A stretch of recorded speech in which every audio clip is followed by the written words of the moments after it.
So trying to get a bolt out and it keeps slipping. Let's correct this. Uh-oh.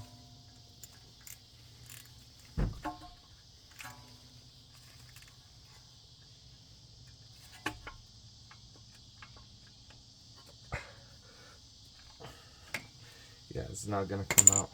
Look, it's all destroyed in here. So what I'm gonna do, I'm gonna get my hammer drill.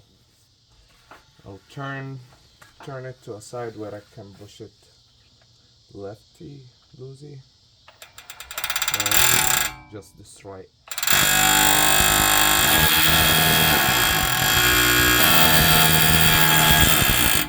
There we go. Now it turned. And then there it is. That's how you get stuck rotor bolt that hasn't been off for at least 5 years.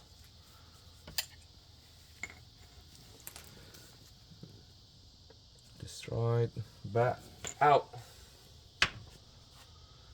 Okay, that's it.